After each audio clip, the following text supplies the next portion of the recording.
Can you hear me? Yeah. Okay. Can you hear me? I can hear you. Okay. I was wondering if maybe I don't have my ear pods either. I'm on my phone. Yeah, it's a pain, isn't it? Yeah. Yep. Is what it, Want it to hear is a what funny it is. story? On Monday morning, we had the morning sit with all the Hampton folks, and I was on my phone and I didn't realize that my camera was on. I was walking around my house in my pajamas. Perfect. Hey, just to let jammies. you guys know. Yeah. You guys like? Well, you guys at least like, you had the trader? something on. You guys like the new trader pictures?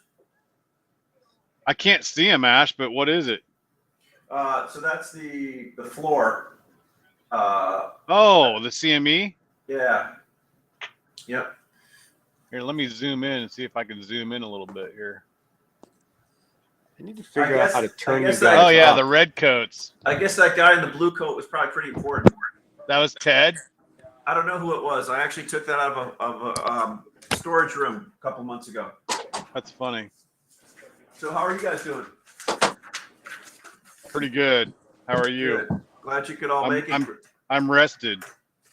Yeah, rested from Sedona. So it looks like everybody's starting to stream in here. Let's get something here. You got your phone all fired up, Greg? Yeah, it's just, my only problem is like I can barely hear you guys. Yeah, Ashley, lift your mouthpiece a little bit. How's that? It's marginally better. Is that a little bit better? Let me try turning some volume up. See Yeah. if that helps. How about now, Greg? Yeah, that's fine. Okay. Yeah, there we go. Well, good to see you guys. Welcome to This Week in Lumber with Greg Riley, Sitka USA, Matt Beamer, Hampton Lumber Sales, Portland, Oregon. Mike Owen? Portland, Oregon, where we go over the last week in lumber, what we're seeing this week, and help give people a little insight into what we see as happening. We do not any of our suggestions, comments, opinions on this show. Please keep your hands and legs inside the ride. We don't suggest you do anything we say. We just suggest that you listen to us and give us good feedback and let us know what you think. We're we can make ourselves, we're more like a VR ride where, you don't have, you just sit, you don't really go anywhere, but you feel like you're going places, right? You get that sense of vertigo, kind of like, the new age, Disney rides. You just go sit in the theater and, like you think you're moving, but you're not. So basically the VR experience where you can actually go on and buy land in a virtual setting and pay for it. I had a kid tell me last week that he virtually bought some land. I go, I don't get it. He paid in some kind of Bitcoin or one of these five. What was that game that like blew up and like people were buying virtual animals and things, Zynga or whatever, right? Man, it's kind of a lot like NFTs. I hope he has the same virtual experience that I do owning a house and land. Hey, well, it's a lot easier to do repairs on it virtually. Well, maybe they'll get taxed on it too, right? Because it is land. So look at we've got a lot to unpack today. It's crazy market since last week. Matt, you were out. Greg, you were coming back. So a couple things we want to go. And this is just how it is: slowing home sales, slowing home center sales, rising mortgage rates, and $5 to $6 gas and diesel. Wow, that's is there anything good we can throw in here today? Yeah, there is something good. Nobody has really very much inventory on the ground, and the demand for building products is still fairly high in the field, and it looks like it's going to remain that way for at least a few more months, right? Like the developers and the builders, they're full steam ahead right now. They want to continue this, getting as many starts in the ground process as possible that started on January 1st. It seems like they're just determined to get more of that done in the short term. And in the long run, 5% interest rates is going to slow some people down, but in the short term, they want to be busy. There's your good news. Greg, how about you? What do you see on the positive side of things?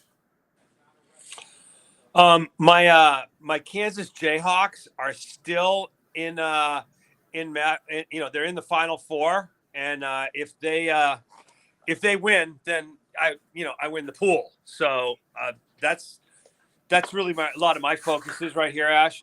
I mean, to Matt's point, I mean, listen, business is good in the field. My inquiry level on multifamily business for June, July, August start is very, very strong. I mean, I've got some stuff where, guys have some April, May start stuff, but they're really unhappy because the difference between the pricing for, a late April, early May, late April start, let's say, or a mid-May, June 1 start is a couple $100, $1,000.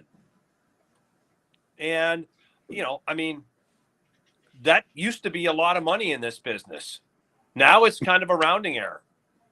Yeah, it's crazy. It's crazy you said that. So I'll add one thing to this list. The positive thing still is people are looking for inventory that's prompt. But one of the things that I was going to add too is, logistics. Wow. Right. When I die and come back, I'm going to become a freight broker and work off of free options all day long. Right. Trust me, you don't want. Yeah, Ashley, that's the worst job in the world. The worst job. You do not want to be that. You'd rather sell used cars, brother. Well, look, especially right now. Matt and I were talking about how being the freight person at a company is kind of you're kind of the unsung hero in this market, right? Matt, we were just talking about that. I mean, all the time, right? All the time. Absolutely. So if you're in the trucking business, so if you're selling trucks, let's say you're an import-export company and you bring in a lot of cargo through Cape Canaveral or any one of the Houston. Eastern ports. Yeah, Houston, LA, it doesn't matter. So that truck dispatcher guy that works for your company is a pretty valuable component to you, right? I mean, and never more so than the last year or so. And really the last 2 months has become even more. I mean, the guy used to be pretty important. Now he's like the CEO of the company. He's really important. It's. I don't think they're getting paid crazy. Like the CEO of the company. No. This is like at the end of the night. Hey, don't forget to take care of your bartenders and waitresses. Don't forget to take care of your logistics people.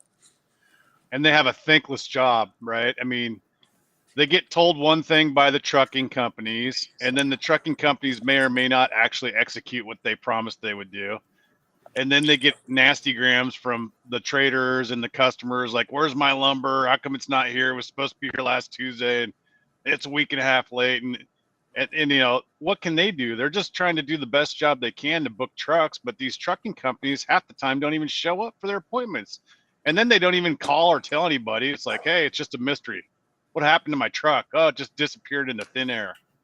I have to say, it's like, we've been, Matt, you and I have been doing this a long time. And, the freight side of the business, you used to put a lot of pressure on the transportation people, for margin, right? I mean, that used to be, real important. The difference between, paying, the high end and the low end was, in some cases that was the profit that we made. Right. I say my people have done an amazing job. When I tell them hey, I don't care what you pay, they've done a great job of booking trucks. I got to tell you, I mean, when I see some of the numbers, I go, oh, wow. Okay, maybe good. I should have been a little more specific. But cutting them loose to just pay whatever. I mean, once you get to that mindset, then everything's okay. But it's like getting to that place where it's like, yeah, this is going to cost me, double, triple what I used to pay. And I still have this question is, how that's going to impact the business going forward.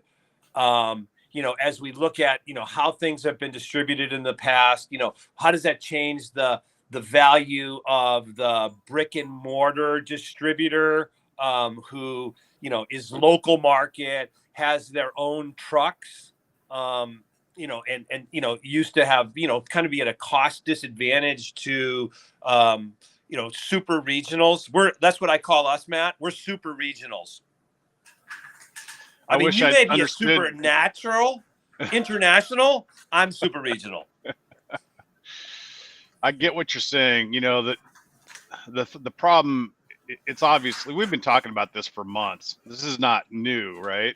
It's just that we can't really imagine how bad it's going to get because it just keeps getting worse.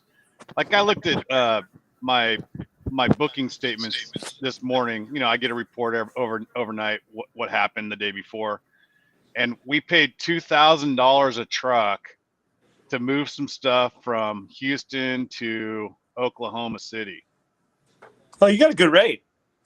I don't think that's a good rate. That was a $700 rate, Matt, like 6 months ago, wasn't it? Exactly. It used to cost $700, $800. Now it costs $2,000.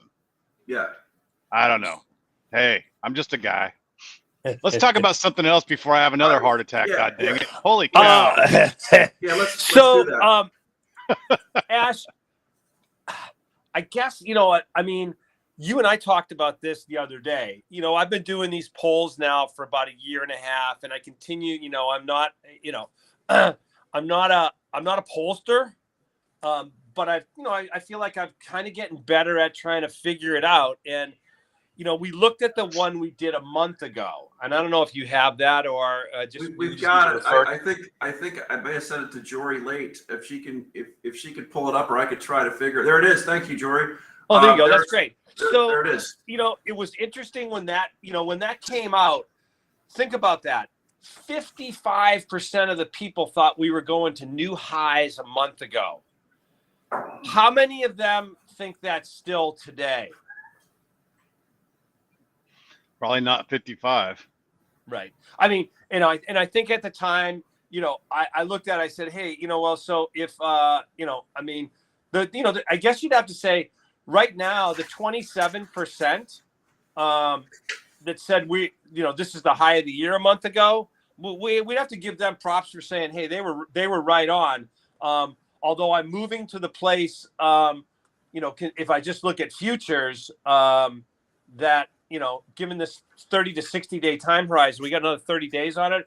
I think the 18%, which would make sense that, 80% of the market, would have been wrong. Greg, you got to get your pole in the water again here. What's the next one you're going to put out? We may need to let things, go a little bit here. We're going to want to look to see, in the next week or two, we'll probably want to get people, thinking for sure. Yep. Yep. I got you. Oh, it's a great poll. I mean, I think it's a wonderful. Let's talk a little bit about some stuff. Let's bring up the poll there. The new residential sales that just came out. We'll bring up the chart. Came out this morning, I believe, Wednesday. Am I wrong about that? Came out last week. Pending home sales came last week. Yeah, this is monthly new residential sales. Okay, new home sales. Yeah.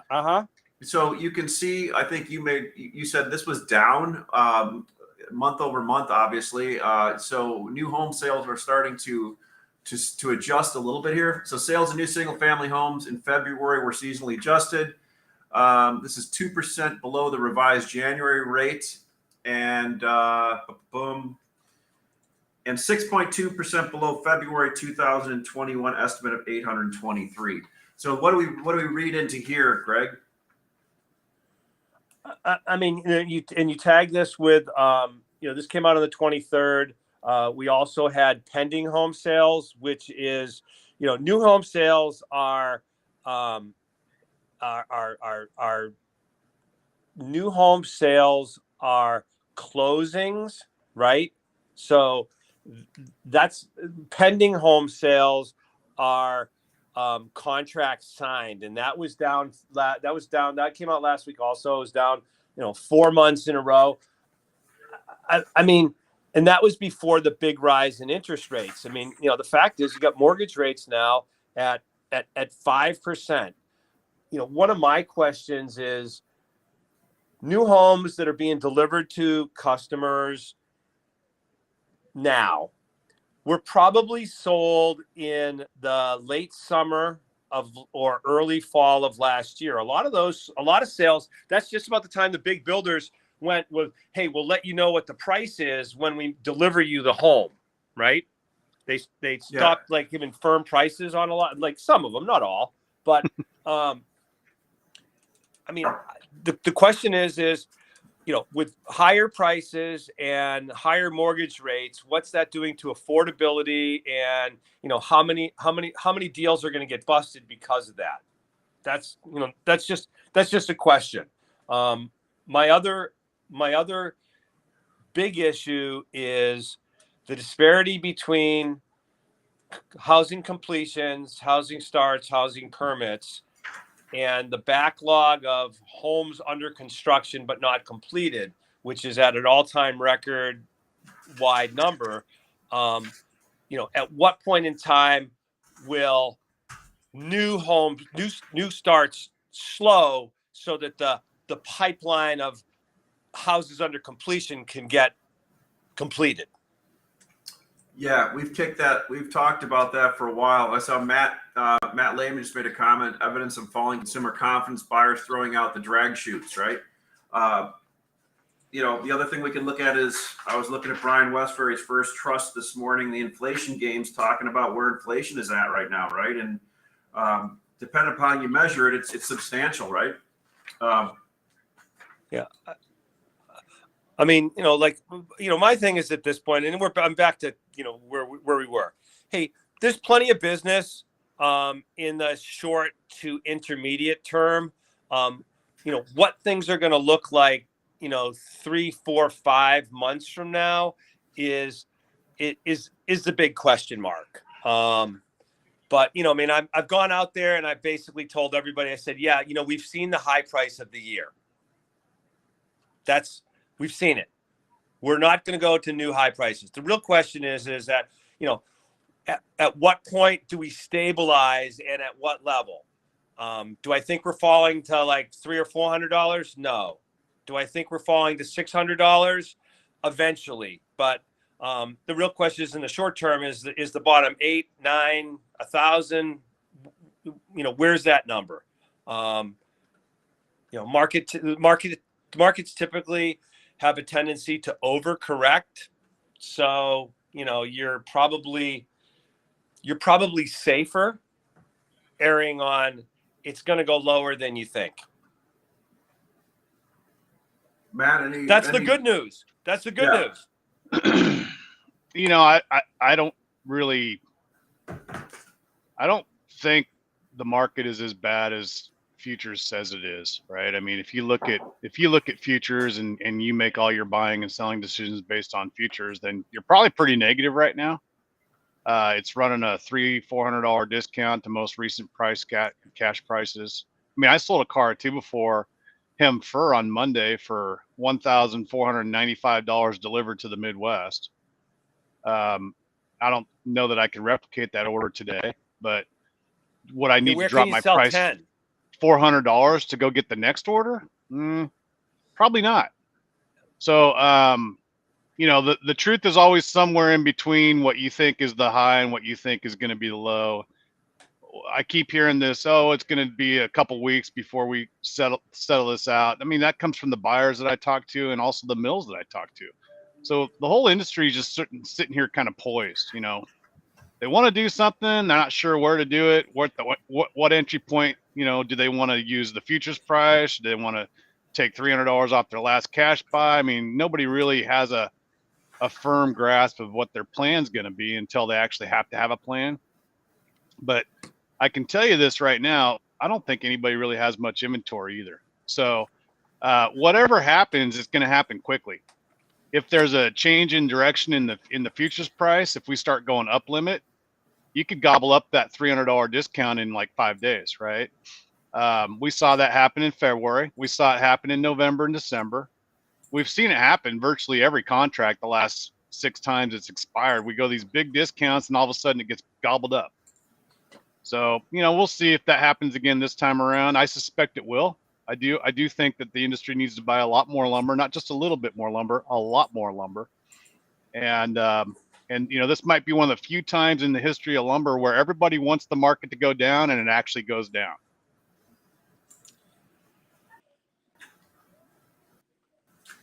All right, guys, I just logged. I'm trying to bring it up so I can see you. There we go. Can you all still see me? Yeah. All right. I can hear you too. Yeah, that's okay. I just can't see you guys. I see you on a delayed screen right now. Greg, slowing home center sales. We've been talking about that. Is that starting to show up now in reality on shipments and so forth? What you're seeing? I mean, it's clearly showing up in in yellow pine. That's where it's the most clear. I mean, I don't know if Matt's at privy to to share like what they're seeing from the home center side. I know I can that tell you exactly what's happened with the home center side this year. Nothing. Yeah. They're not up, they're not down, they're exactly where they normally would be. It's just like any other year. We're not seeing a massive increase in the volume of lumber that they're taking every week, and we're not seeing a decrease either. We're just right average. Same. Look at Matt it's just consistent every week. Matt Lame had a good point last week when we were talking. Southern pine, 50% of it goes to treaters.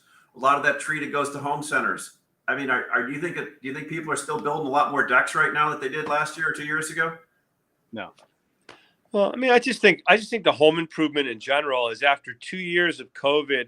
Anybody that had a project, I mean, haven't they done their project? And you go, hey, you walk in and a sheet of OSB is $40 or $50, and a 8-foot stud is $8 or $10, and I just don't see where that those sales are going to the volume is going to be there. Particularly as we, and it'll show up most in the next 30 to 45 days. Now, the one thing I will say about home centers is, their prices adjust so much quicker than builder yards because, I mean, the only material that's really costed is what's in stores, which is not a lot. All the material in the distribution is for the most part VMI. So, as the market falls, their prices are going to adjust very quickly. And so they could see a pretty good uptick in sales 3-4 weeks from now, if we get a, 30, 40, whatever percent drop in prices. Yeah, Greg, that's a good point. And I think sometimes I even forget that. I mean, a lot of the home centers, like you said, price their inventory in the store. Everything that's sitting in DCs around them generally doesn't get priced until the time it ships into their store, right? Right. For the most part, yeah. Yeah, for the most part on most items, that's a good thing. That kind of hits most of it, gentlemen. Anything else we want to? Oh, Matt, we talked before the call about how there's a difference between. We were talking about different cuts on animals, right? But let's talk about the low grade, high grade. But let's talk about lumber. Number 3 is almost trading for number 2 prices right now in some cases, right? It is. It is. Yeah. It is. It's actually. You can buy, in some cases, you can buy 2 and better lumber for less than number 3 right now today. So, I mean, here's a great example. Bob Myers on the right here just listed 2x616 spruce 2 and better, 1125 Midwest. I mean, we were selling number 3 16s and 2x6 not too long ago for mid 900s. So, I mean, that's a pretty good deal, right? The spread between number 3 and number 2 2x6 should be like $400, not $100. Yeah. But it's hard to buy number 3 in any real volume, and the mills are trying to make 2 and better. So when they make 2 and better and they don't sell it, there are going to be weird times in the market where you can buy certain lengths of 2 and better for less than what number 3 is going for by, quite a bit actually. It's interesting. Yeah, so just real quick, market spruce market on the east side, Greg. What's going on there? I mean, it's a tale of a couple markets. You've got some mills that have wood available to ship. Let's just say 2 weeks or sooner that are out very aggressively, trying to find numbers to sell at, and those prices are several $100s below the advertised prices. You've got other people that are still saying they can't ship until, the end of April or early May, and those people are not participating, because even if they cut their price, $200, $300, $400, I don't know that there's a lot of orders out there for that far out in shipment. Hey, what's your what's your read on the euro coming in April and May? Is there more or less or the same? I'm saying same right now. I haven't seen anything different yet. I can tell you that what I'm getting in April is a little bit less than I got in March, but that's just because I got a double shipment in February, double shipment in February that didn't ship in January. Right. So, quick question for you guys. Joel had a question up here. Will the remodel sector drop if gas prices stay at this level? I mean, everything the consumer touches will drop if gas prices stay at this level. Have you driven around Chicago recently? Yeah, I have. Have you noticed that traffic isn't as bad the last week or two as it was a month ago or 2 months ago? Yeah, that's because it's spring break this week. My observation around Portland is there's not as many people driving around, and there's not as many people at the stores, and there's just not as many people spending as much money, right? When money becomes worthless, and your bill for gas is $128 to fill up your tank, which is what I paid yesterday. How much did you pay? $128. Woo! Yep. Big rig. I bought 2 bags of groceries at the store the other day. It cost me $112 for 2 bags of groceries. I don't buy super expensive stuff. If you'd gone to Whole Foods, that only would have been 1 bag. I'm talking like Safeway, man. I mean, it's not like I'm going to Whole Foods. I'm buying beans and rice and potato chips. It's stuff that 14-year-olds eat. Health food. Yeah, it's just spaghetti, dude. But it's the cost of living in this country right now has never been higher. And that will have an effect on what people spend at Home Depot and Lowe's and Menards. And It will have an effect on what people spend on their next house purchase and the furniture they decide to buy or don't decide to buy. So when I don't know if Greg said this or Ashley, you said this, but it's never been more true. High prices cure high prices, right?